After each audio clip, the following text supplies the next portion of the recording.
Good morning, good afternoon. I'm Wayne, and this is One Sober to Another.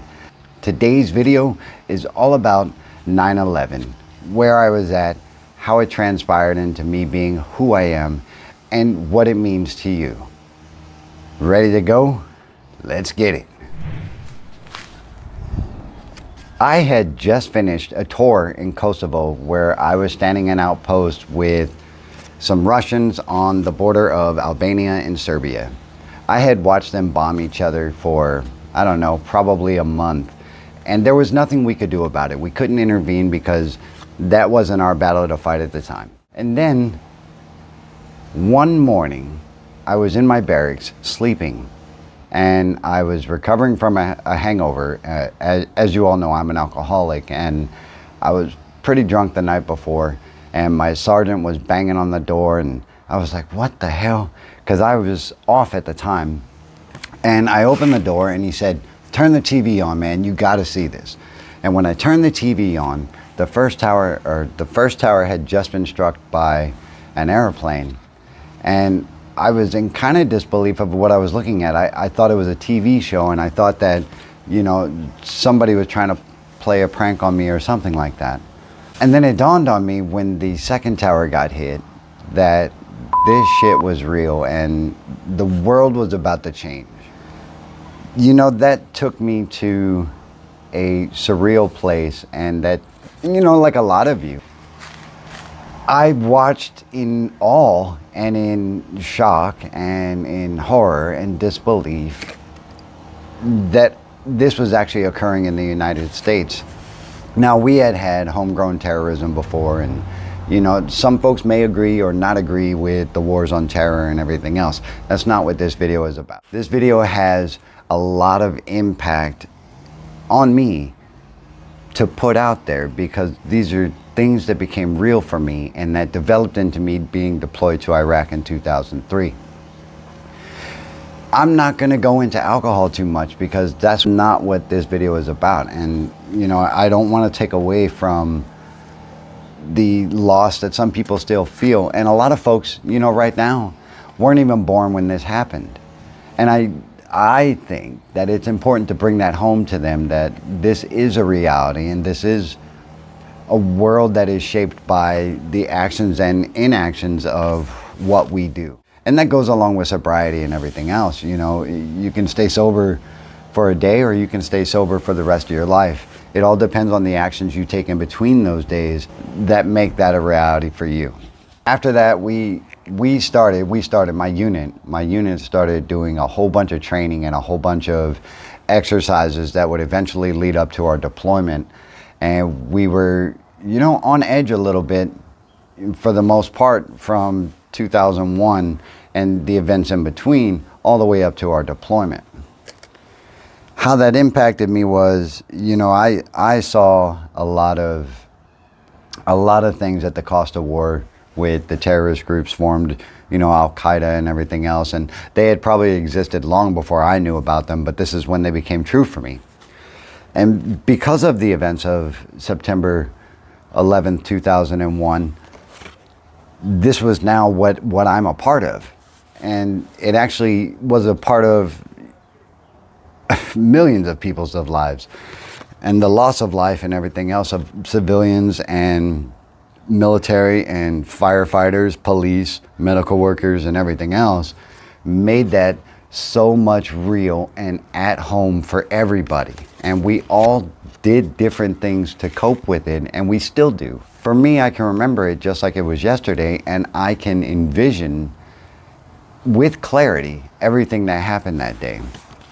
Back to the deployment, you know, when I was rolling through Kuwait on the back of a Humvee as a gunner, I knew that this was real. And I knew that, you know, this is what I'm supposed to do. That's what I thought at the time.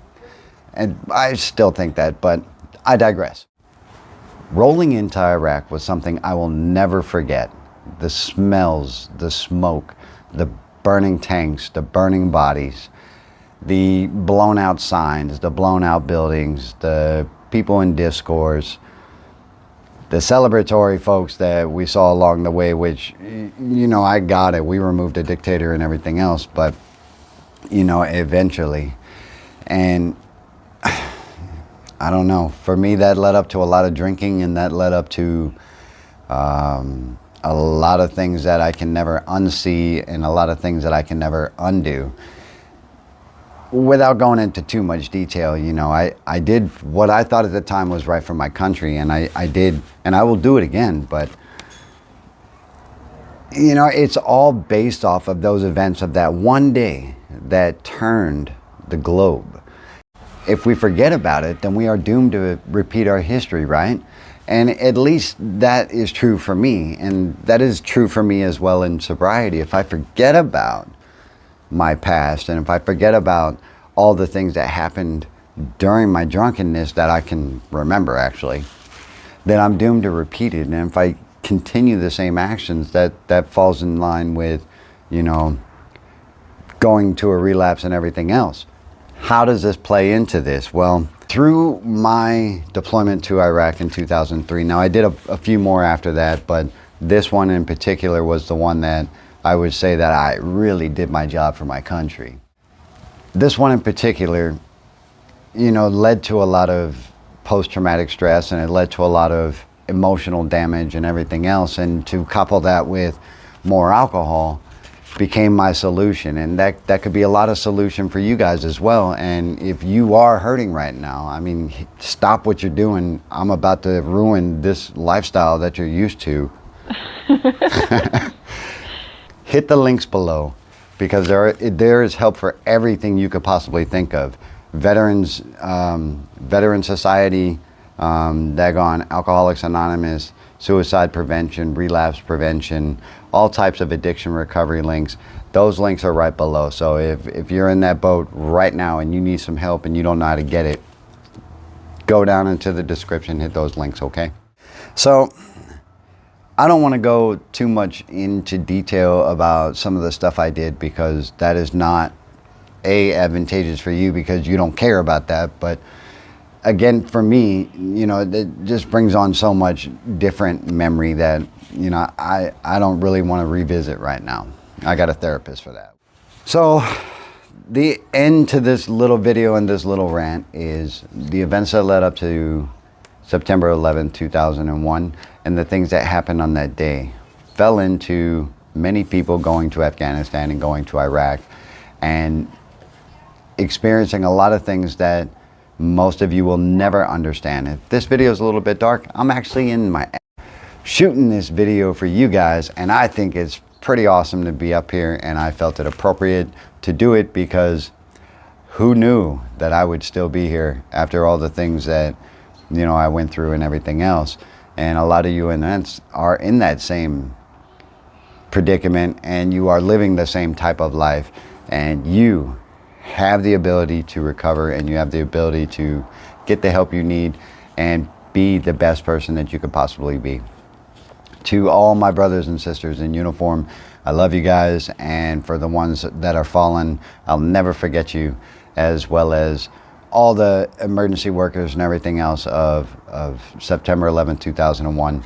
And, you know, my heart is out to you guys. I hope you have a good day. I hope that you take the time to remember, and I hope that this video was a little bit helpful. And if it was, smash that like button and hit that subscribe button, all that YouTube stuff. And guess what, folks? It's that time. Life is a garden, and I'm gonna see you in the next one. Have a good day.